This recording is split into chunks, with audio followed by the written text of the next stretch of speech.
distribution partners or on the purchasing team. We're hoping that some of the information is new and useful. And if it's not new and useful, that you find the time to ask us some questions and get some of the things that you have on your mind answered. So I am Shelley Benyon. I am the general manager here at Hawkeye Industries. I'm going to kick us off a little bit, tell you a little bit about our team and who we are and what we do. And I'm joined live and in person, which is such a treat. Jennifer and I do not usually work out of the same office. So she and I have been together maybe a little bit more than she wanted to this week. But we've been together working on some internal process changes, which will eventually trickle down and make your lives easier as well. So we've been here working about that together. Let me tell you a little bit about Hawkeye Industries in general. Jen, before I do that, yep. Jen, this is our screen. Do you want it more in the middle? So you can see the content? Sure. Yeah, that'd be great. Okay. Sorry. We're just going to change our screen up so we can see a little bit more focus on the content. Good? Yeah, that works for me. Okay. Works for me. Okay. All right. So Hawkeye Industries, we were founded in 1983. We had a great 40th anniversary celebration a couple of years ago. We are well known in the composites industry, primarily for our Duratech surfacing technology. So we're going to talk about that product line a little bit today.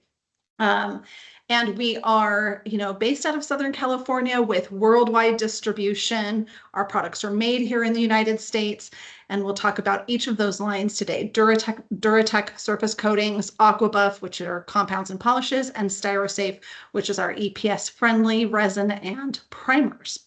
So that's a little bit about who Hawkeye is. Hopefully you're familiar with us. Hopefully our names are familiar to you as well, and you're comfortable with who we are. I'm going to let Jen introduce her customer service team. Okay. Well, I am Jennifer. I am the operations manager here at Hawkeye, and I have a wonderful customer service team that we work with. We have Sue, who unfortunately is unable to be with us today as she got called into jury duty. But she is our international customer service rep. She handles all things international with our international distributors. And then we have Brandy, who helps out with our domestic customers and distributors, covers the desk and gets things moving on that side. Perfect. Thank you. Yeah. So if you're a CSR, a customer service rep, or sales support, you often work with Jen, Brandy, and Sue. Those are your primary contacts. But I think it's important for you to also know who we have on our team outside of our customer service and inside operations. So Allison, who you met at the beginning. Hi, Allie. Hi. Allison is our content marketing specialist. The presentation that you're seeing, any of our new brochures, any of our other webinars, which we have several of, if you've gotten a postcard from us, all of that creative, dynamic work is all the product of Allison's ideas and genius, and kind of taking who we are as Hawkeye and putting it into some digestible content for you. Then we cover the United States and the world, or North America and the world, from a sales and technical support perspective by the faces that you see on the screen. So you may be familiar with some of us. We may have stopped at your local DC. You may have joined us in a customer site visit. You may have talked to one of us on the phone to try to troubleshoot an issue or a product challenge. But on the West Coast, so from Canada down to Mexico and covering the Western United States, is Jody Wise. And we will have contact information for folks. So don't worry. And there's no pop quiz on who goes where with what.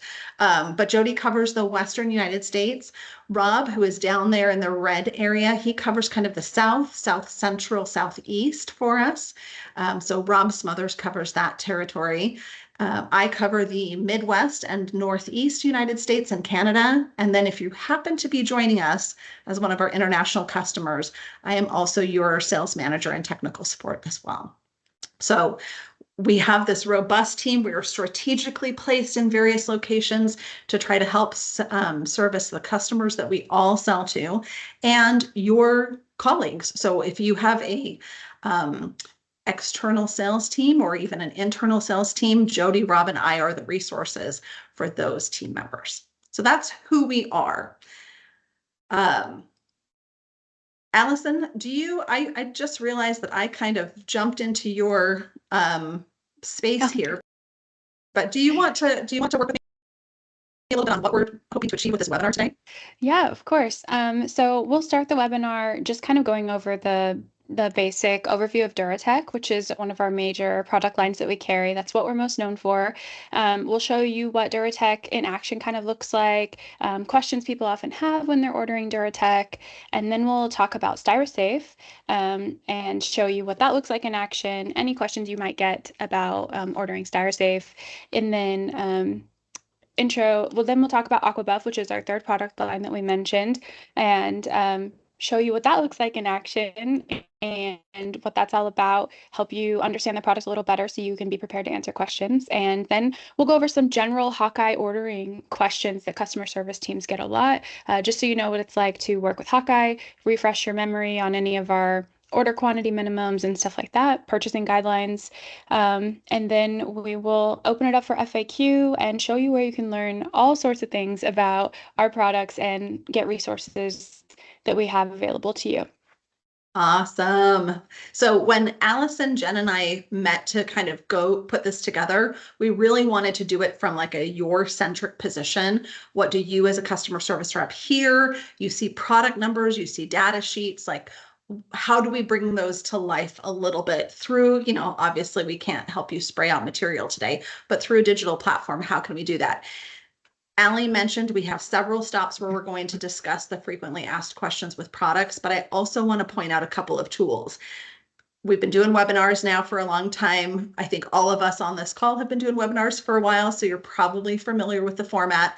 But somewhere on your screen for us, it happens to be at the top. For you, it might be in the bottom right-hand side. You have a little hand. You can raise your hand and ask a question. You have a Q&A section where you can pop a particular question that you might have. And then there's also the live chat. So you can use all three of those to kind of get our attention. If we're saying something that you want more additional information on, if you are curious about something slightly, that we haven't discussed, but kind of fitting with where we're at. And then, like Allison mentioned at the end, we'll open it up to more questions if we haven't covered everything and point you in the direction for resources. So let's kick off with our product lines. We're going to talk about our first product line. It's the product line that we're most well known for. And we're going to kick it over to Brandy to tell us, what is Duratech? Thanks, Shelly. Can you guys see me? Did my video come on? Okay. Yes. Okay, good. Okay, good. Duratech are a line of products that is polyester, vinyl ester products. It includes putties, sealers, primers, and top coats. Like Shelly said, it's the most popular product that we have, and most likely the ones you guys are ordering and hear about all the time.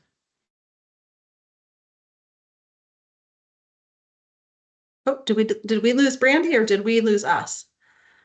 I hear you. Are you there? We might Okay. be there. Okay, great. There we are. Okay. You lost me. Let's see. Oh, Duratech is used in almost every industry in the composite shop. From automotive, aircraft, you guys can see those down there, the aerospace, interiors, pools and spas, lots of other places. Pretty much anywhere you can use composites. Yep. Yeah, we kind of touch it all, don't we, Brandy? Yep. So we're going to give you 3 examples of Duratech in use, and part of what we're hoping to do is kind of connect you to the product itself. But since you're working for distribution, you also sell a bunch of other products as well. So one of the things that I think is important when we're talking about Duratech, and it's not on this slide, so bear with me for just a moment because I always go rogue. Allison's going to sit over there and be like, here she goes rogue. But one of the things that I think is important to highlight initially is that Duratech is not a gel coat. It gets referred to as a gel coat. An applicator doesn't necessarily differentiate when they're spraying out material. They kind of call everything gel coat, unless they're an automotive coatings expert, and that's very different. Then they tend to kind of lump all of their sprayable materials into the gel coat category. But Duratech is slightly different. Duratech is an air cure chemistry versus gel coat, which is designed to be used in mold and is air inhibited. So it's not going to fully cure in the presence of air, but they're by and large, there's some additives you can add into gel coat. There's some certain gel coats that have been formulated to do to cure, but by and large, those are not going to cure out if you're post applying them, if you're spraying them outside of a mold, or if you're not creating some sort of of surface medium to close that off and allow the product to fully cure. Duratec, on the other hand, is an air cure technology. So it fully cures similarly to a paint that you might use. It cures in the presence of air. It cures as long as it's been catalyzed. It cures kind of wherever you spray it. So I want to address that first because I think having that information will help you understand a little bit as to why it's chosen and selected in certain instances, and how it is competitively different than a traditional gel coat. So in our world, in the Duratec world, we have polyester and vinyl ester options for most of our products. So if we're talking about a polyester surface primer, there is likely also a vinyl ester surface primer as well. And we often get questions from customers who are getting ready to start on a job as to what do they select. They're seeing a list of products. You have a line card, we have a line card. There's a website with technical data sheets. They're looking at all of these primer options or all of these top coat options and trying to figure out what they should select. So part of what our job in sales is, and your job in support, is to understand what their outcome is. So they're going to choose a polyester option for a certain set of reasons, and they're going to choose a vinyl ester option for a certain set of reasons. So on here, you can see some of those are vinyl ester has superior durability, osmosis resistance in comparison to a polyester. If they're doing high heat tooling, the vinyl ester is going to hold up far better than a polyester choice or alternative. So there might be two choices and both may be functionally correct. Knowing kind of the end use or the requirements or specifications for the end use project will help you kind of determine which one a customer will need to look at. And then of course, those sales team members that you saw at the beginning, then you come to us and just get a little reassurance should you need it. So we might mention vinyl ester top coat or polyester primer as we're talking through these examples. Just know there's also alternatives as well. So like Brandy mentioned previously, one of the ways that Duratec is primarily used is in plug construction. Sometimes plugs are also referred to one-off molds. Sometimes they're also referred to as patterns. Sometimes those two things mean very different things for manufacturers, but in general, a plug is oftentimes a male. It's a male plug, meaning that it's an external part that they're going to build a tool or a mold off of. And Duratec is a great choice for that. And we can see this actually happens to be one of our customers at a college campus who is spraying some of our material on a boat plug. So they're using the 707061, which is our easy sanding primer.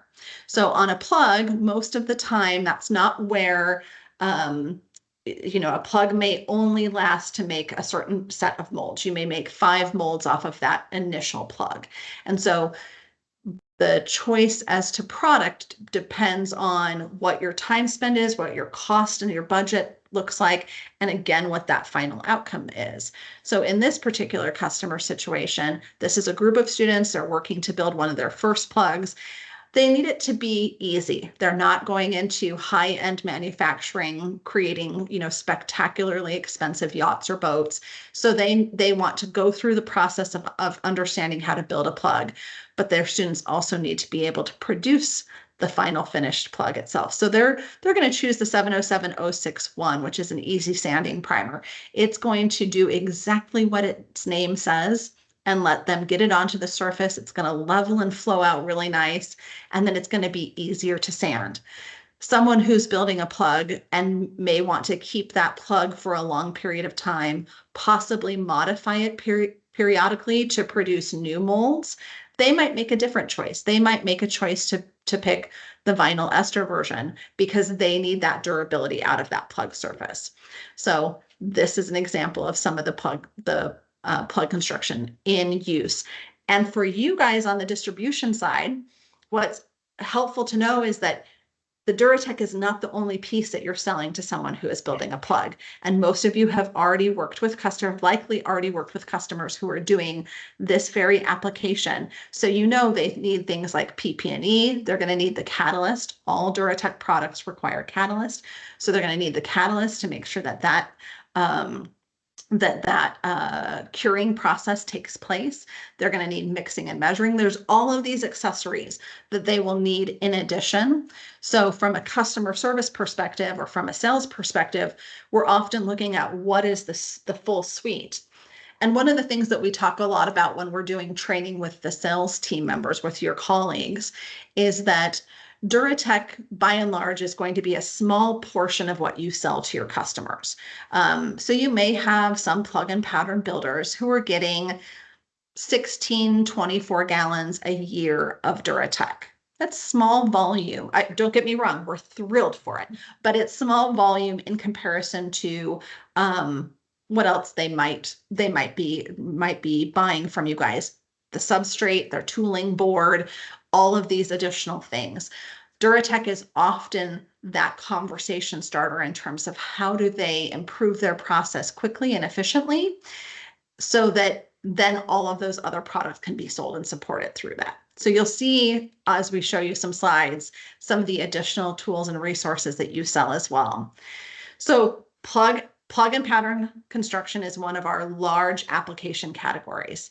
The other one of our others is mold repair and mold resurfacing. So Allie's got a little video here of our mold repair putty in action.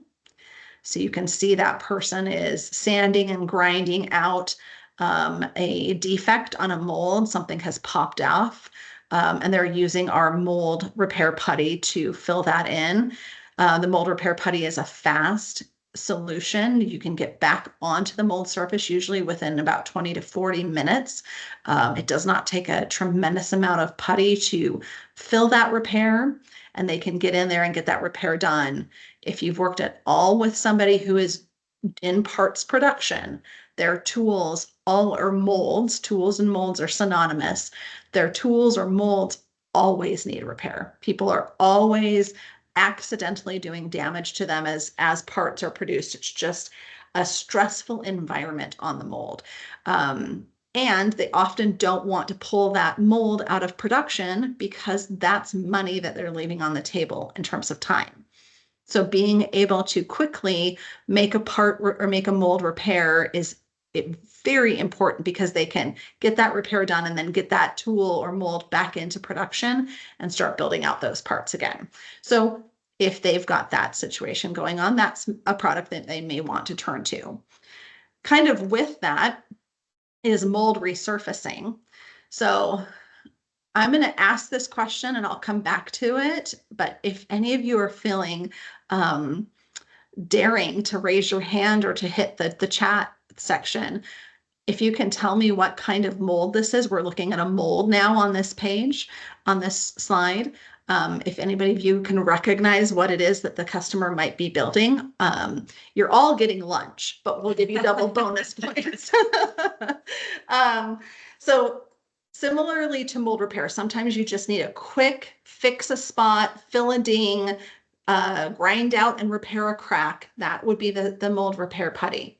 Some customers, however, and a good portion of customers who use Duratec are doing mold resurfacing. So here in this situation, we actually see kind of the two steps. The top slide with the gray, you can see some of the repair area that they've been fixing.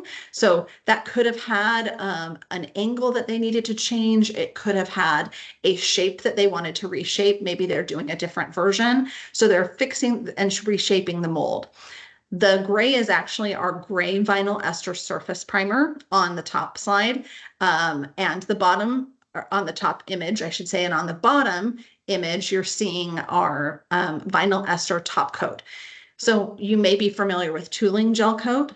The Duratec vinyl ester top coat often is chosen as a replacement for tooling gel coat. It has a high level of, it has a high HDT, so it's very heat resistant in application. It has a superior gloss. It's incredibly durable. And so it's often chosen as a mold resurfacing coating, especially because if you think back to the beginning when we talked about gel coat, if you post-apply gel coat, meaning that you are spraying it outside of the mold. So this is a tool or a mold, they're spraying it onto it, but it's going to become the surface of the mold or the surface of the tool. And if you're using a tooling gel coat or a traditional gel coat, that may not cure out the way that they want it to. And it may not perform to a high standard, especially if they're doing repetitive part production over and over. Like I said before, molds or tool surfaces tend to take a beating. So the high gloss vinyl ester top coat is a great selection for that. And you can kind of see down here in the reddish orange image, some of the gloss that's coming out of that. And that is before, that is just after it's been sprayed. There's no sanding that's been done. There's no buffing that's been done. So it's going to sit there and cure out. Just in case you're curious, these are steps for a pool. So this is a pool mold that they're working on. And like we said before, it's not just the top coat and the primer that are used for mold resurfacing. They're going to need sanding equipment, spraying equipment. They're going to need acetone. They're going to need all of the cups, scales, stir sticks, PP&E, all of that equipment in order to complete the mold resurfacing. So it's a little bit of Duratec and a lot of the other products that you sell. The last example that we're going to see, so we did plug, we did mold. The last example that we're going to see is parts. So in Duratec world, we do have customers who use our products for part finishing. I've said several times in mold or post paint or post apply. In mold, in case you don't know, in mold means the material is being sprayed in mold and then laminated. So the part is being built behind the Duratec and eventually will be pulled out of the mold. And the Duratec will be the surface layer of that. Post-applied means the part has already been produced and the material is being sprayed onto that surface. And so Duratec can be applied either way. Again, it does not require additional curing agents. You have the Duratec and the catalyst. So whether you spray in mold or you post-apply, it can be used either direction. In these particular examples, we're looking at Sunshield. If you have been working with Duratec for any time, you've probably heard Sunshield. You may have even heard about Sunshield being used in mold, some of the good, the bad, and the ugly that comes with trying to spray in mold. But this is our Duratec Sunshield high viscosity version. So the top picture, and it's a little tough to tell. You can kind of see where the light curves in that image. You can kind of see some speckles, and that's indicative of material being sprayed onto the surface. So in this particular application, we're building out some carbon fiber pieces. Sunshield is an incredibly popular product in the carbon fiber automotive aftermarket and marine aftermarket parts.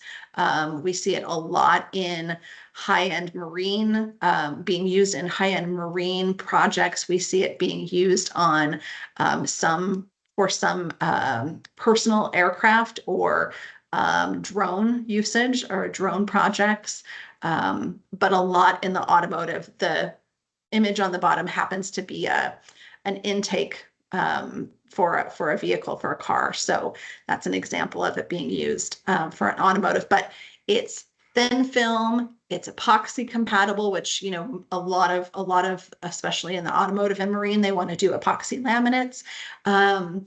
It's UV resistant, so it helps to kind of block out any sunshine, particularly for exterior parts that are going to see some sunshine. So it keeps that epoxy from yellowing over time.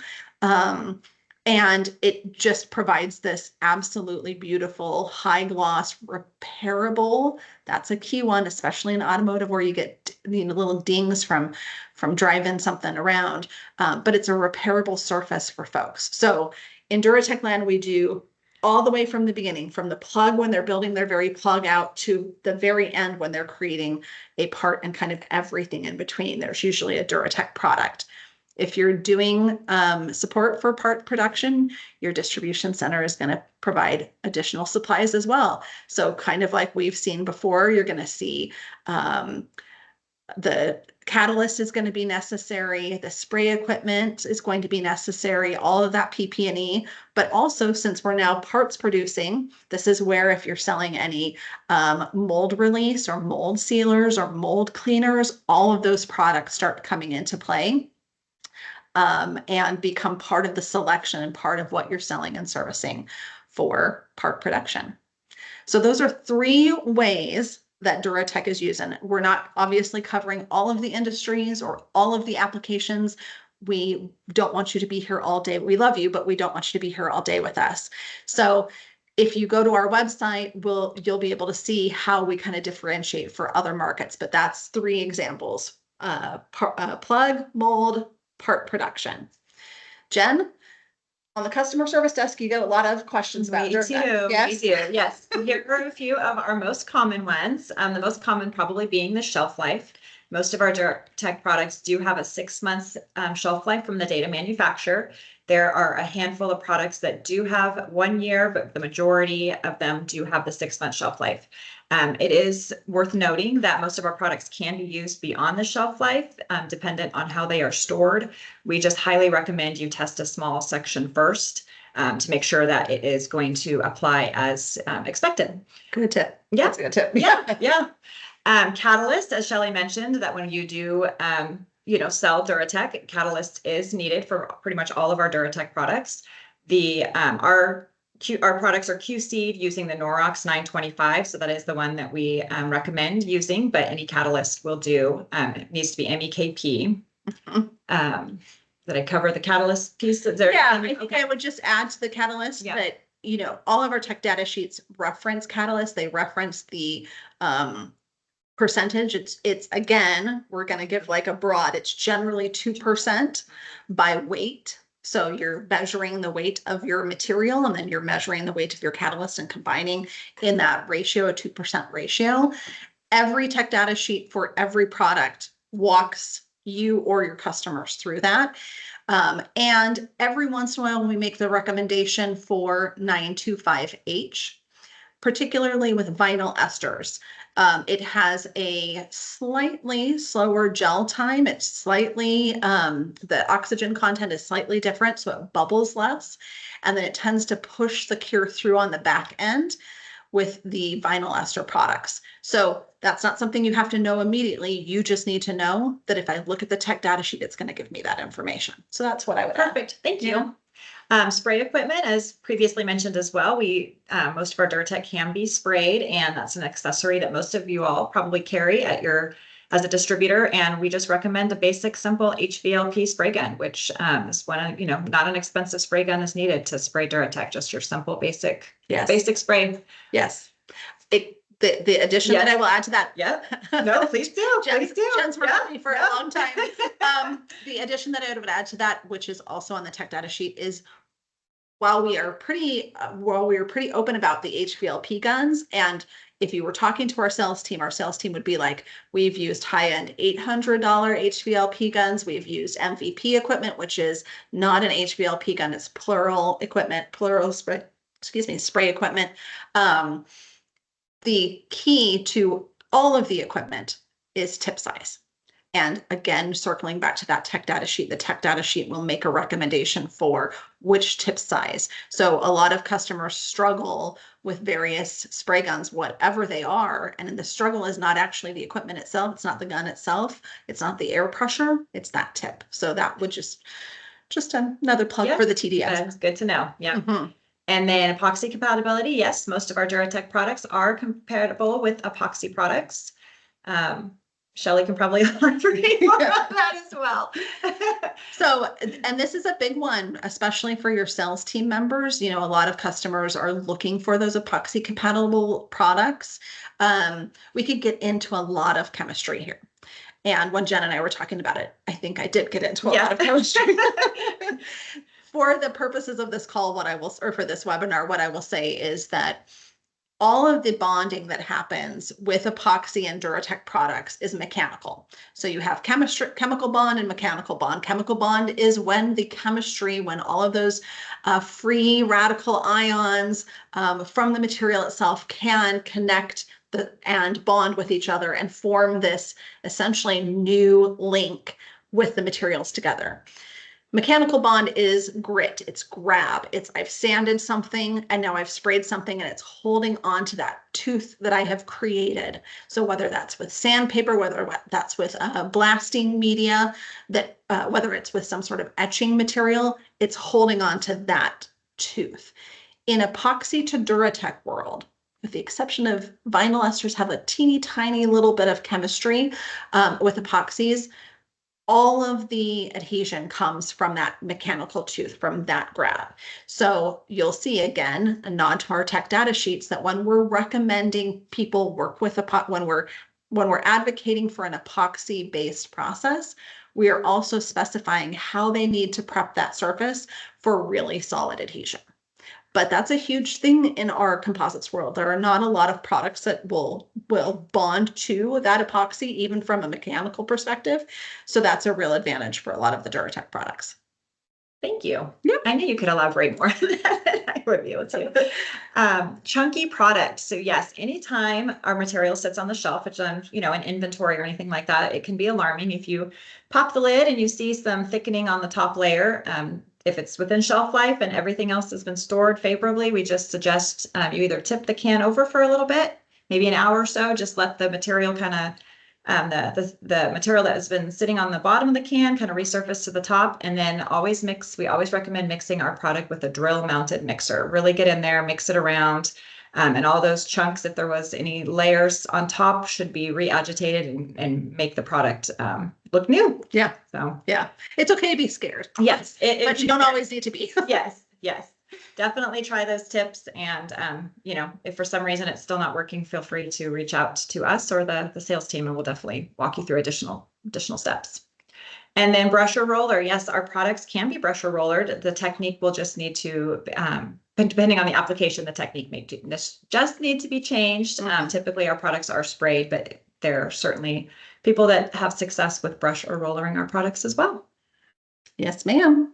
Perfect. That's pretty much the frequently asked questions. Those are the Duratec ones. We hear those. Yeah, we hear those a lot. And you'll also find most of the answers to those on the tech data sheets. It's going to become a repetitive statement. But you'll find them there. All right. So we've spent a lot of time on Duratec because that is 93% of what we do from a sales and service perspective. 93 is a random number I'm choosing in my head today.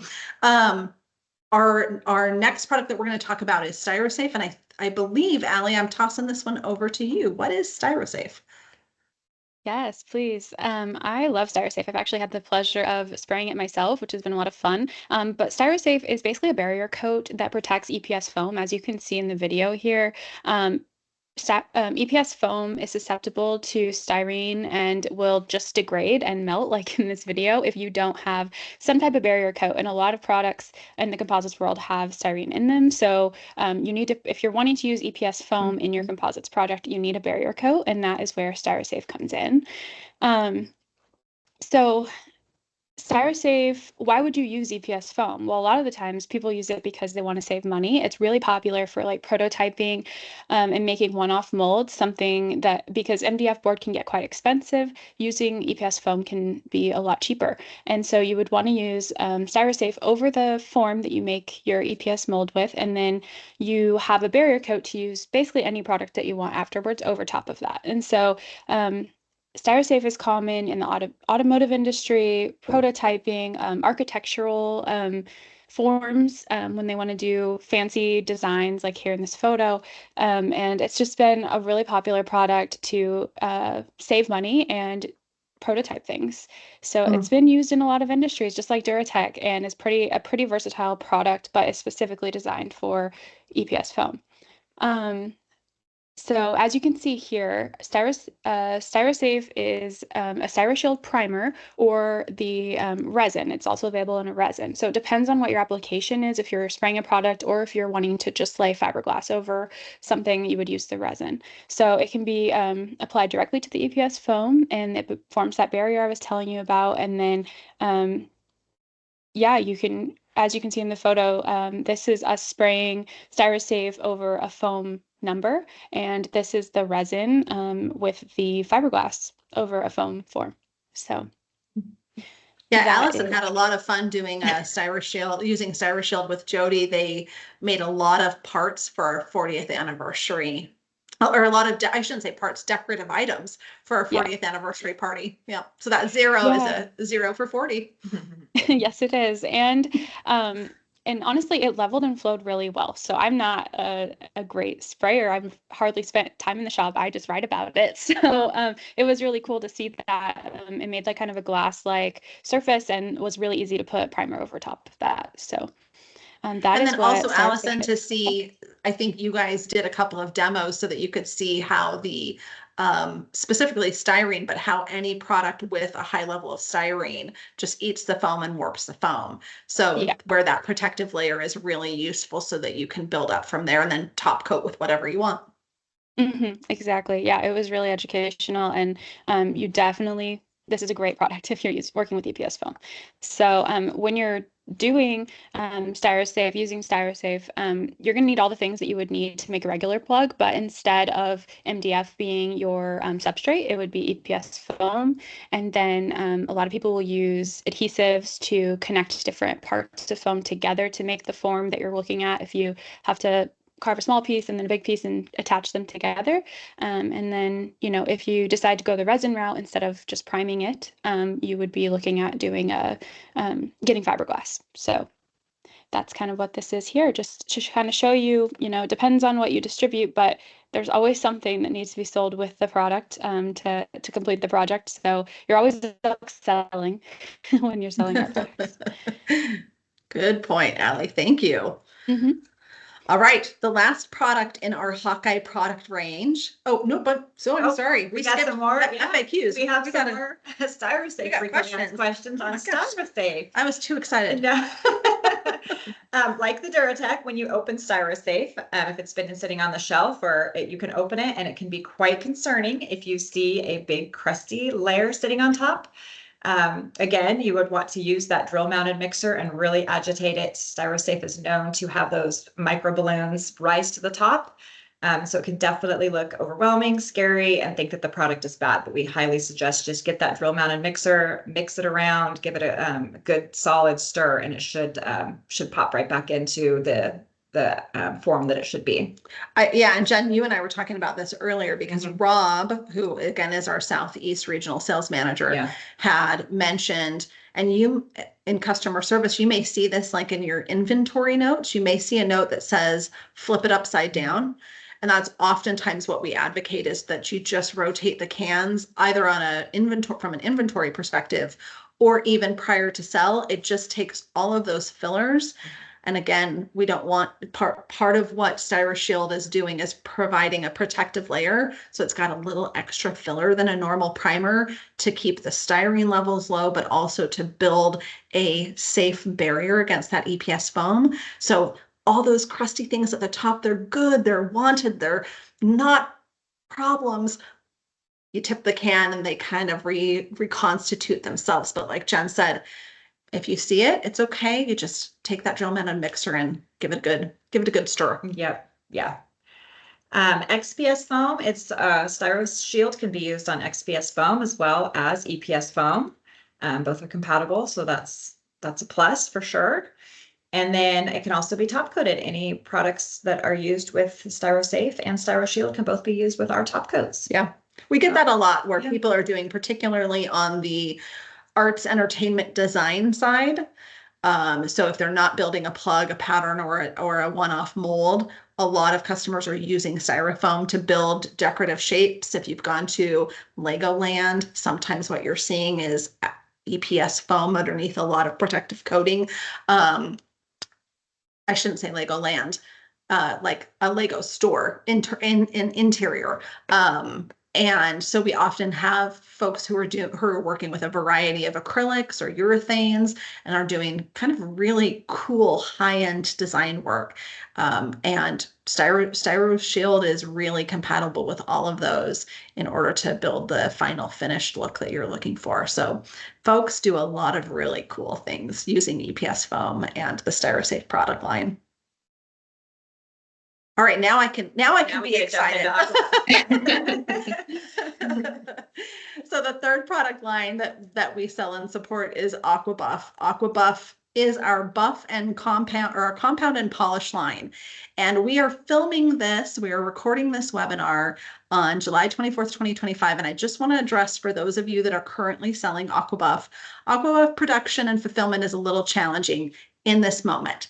The webinar lives on forever, so we're hoping by the time other folks watch this webinar, fulfillment is back on and we're not having to worry about that. But right now, there's a little bit of a delay with our compound and polish line. So it was designed, AquaBuff was designed as a companion product for Duratec. So our team was looking for a compound and polishing solution that would really work with the Duratec coatings. So whether that was from the primer side, primers can be buffed and polished. You can get a pretty good medium shine out of a Duratec primer, or a top coat. You can really elevate the shine. So we wanted to formulate something that would really work with those coatings. They also work wonderfully with gel coat as well. So in our composites world, whether you're selling gel coat, you can see here some of the ways in which AquaBuff is used. Primarily what we see a lot of AquaBuff being used on is in the marine world. So for boats that are sitting out in the sunshine and need to have a refresh, AquaBuff compounds and polish are used for those. They're used, like I said, to bring the best shine out of a mold surface. The mold surface shine determines how shiny your part is and part production. So it's really important that you elevate that shine if you want a nice shiny part, and AquaBuff helps to do that.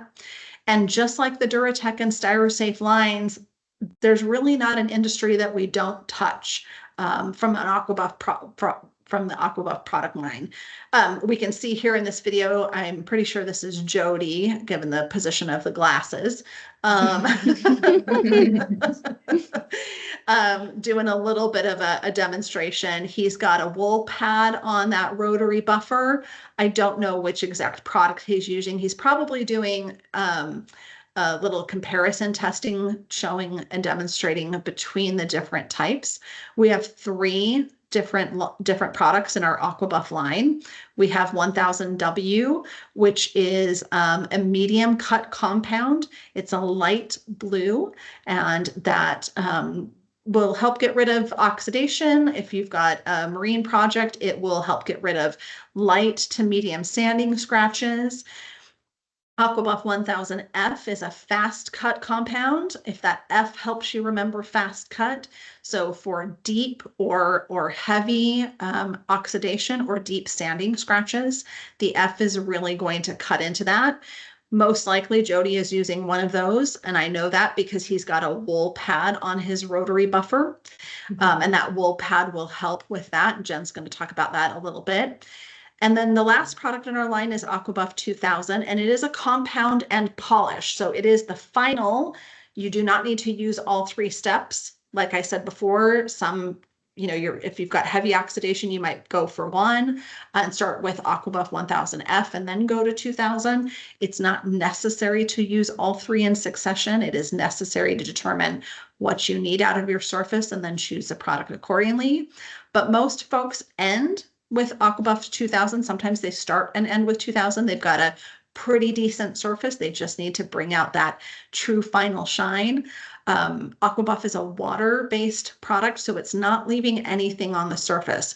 And I think what's lovely about that is that it means whatever the shine is that's pulled out of the material, it is the true shine and gloss out of that material, not out of the AquaBuff leaving something on the surface.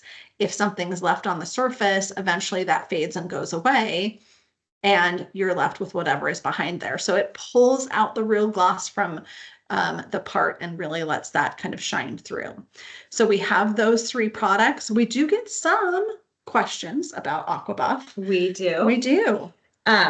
Some of them are what kind of buffing pads do you use? Yeah. As Shelley mentioned in the video, they were buffing. We can use the wool buffing pads specifically more for the 1000 products, is that will give you a more aggressive pad, since those are our more aggressive products.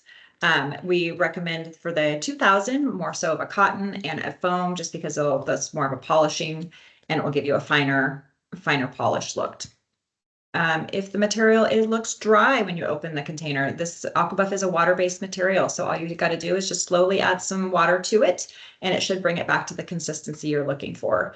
Typically, when you apply it, you'll use like a spray bottle of water just to kind of get it to the texture and mixture that you feel is the best for the project that you're working on. Mm-hmm. And then Aquabuff does have a 1-year shelf life from the date of shipment. So that is, pretty shelf stable for a solid year.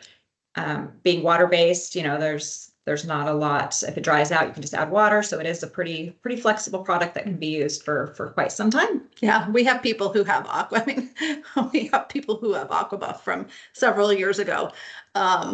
So it, from a chemistry perspective, it's a non-hazardous, non-chemical product. So it's pretty shelf stable, like Jen said, and usually you just add a little water and try it out and make sure that it's that the kind of consistency of the grit and the abrasives is still pulling out the surface that you want. But it's a pretty hardy product. Yeah.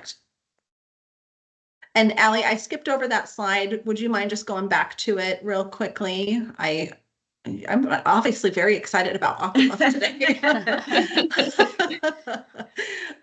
But Allison put together this great image of what else you'll need. Jen mentioned the buffing pads. All of our literature helps connect, like the tech data sheet connects you to what buffing pad we recommend with the product.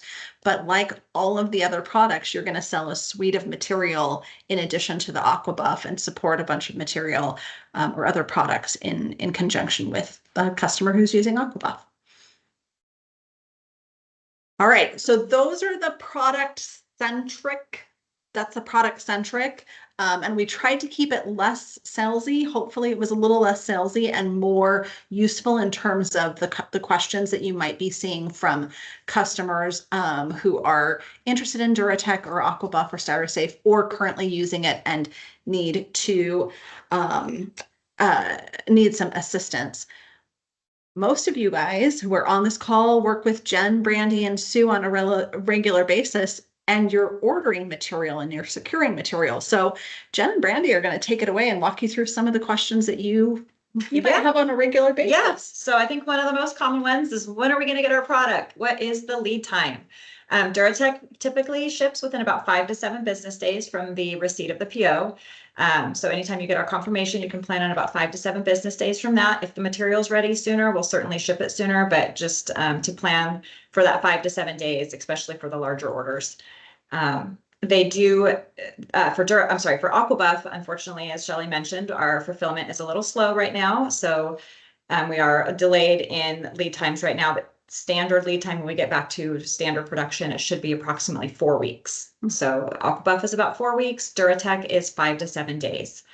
The ship to locations are different. Our Duratec does come from California and our Aquabuff does ship from Tennessee. So we do ask for orders to be put on when you are submitting a PO, that you do separate the Duratec. Styrosafe, Styroshield can all be on one, and then the Aquabuff be on a separate PO, just because of the lead times and the different ship to locations. It just makes it easier if all of the products are specific to the locations that they ship from and the lead times. Rush orders, it happens, we get it. There's certain people that need some material. We do operate on first in, first out. So anytime we do get a rush order, it kind of messes with the flow of our order fulfillment. So, we do try to accommodate if the material is in stock. It doesn't necessarily mean that it will ship the same day or next day. We still do ask that you please plan on the 5 to 7 day lead time. We will keep an eye on your order and do what we can. But rush orders, we do understand them, but they can be difficult at times to fulfill. So we just don't want to make promises or overpromise, but we just let us know and we'll certainly do what we can to accommodate. Product minimums. There are certain products that are made to order, so they do require product minimums. Typically, they're about 20 gallons.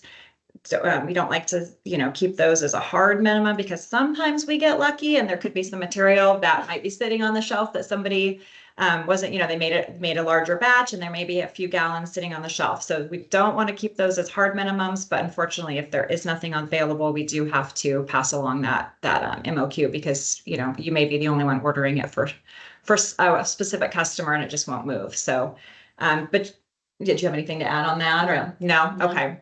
And then air freight. Air freight typically is done for our international orders.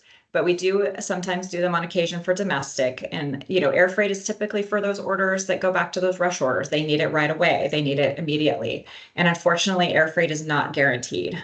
We are at the mercy of the airlines. It's hazmat material, so it definitely has extra documentation, extra labeling, extra review. So, if it's going to be air freight and you think you're going to get it the next day, yeah, it just puts a lot of pressure on everybody when we set those expectations. So yes, we will do our best to get those air freight orders out in a timely manner, but just it's not guaranteed that they will get there overnight or even 2 days. So I think that covers the majority of our questions that we see across our desk. Feel free to reach out to us if if we missed anything or if you have any additional questions. We're always here to help. Thank you, Jen. Yeah. And yeah, the kind of what we talked about, like this whole presentation, we keep saying like you can check the technical data sheet, the TDS for any information, what application guide, what tip size you need, what catalyst, what percentage, even the usage of the product, how much it weighs, all of the things are on our website for every product. And we update those frequently if something changes, and we send update emails quarterly to let you know when we've changed different things in the document. But yeah, you can always find those at hawkeyein.com. And in addition to that, I do plan to send out an email with our order policy and a link to this web page that has all of our TDSs and everything that'll come with information about how to redeem your complimentary lunch for coming and learning about Hawkeye with us. So we're always available for questions as well, but there's a lot of resources on our website that we'll be sure to share with you in a follow-up email. Perfect. We've tried really hard, Allison, to put as much information and you've done a wonderful job to get as much information about technical use troubleshooting into the hands of everyone. And one of the things that I'll just plug as well is there are other webinars. So if you are more curious, for example, about Sunshield, there's an entire webinar about Sunshield, in mold coatings, mold repair, resurfacing.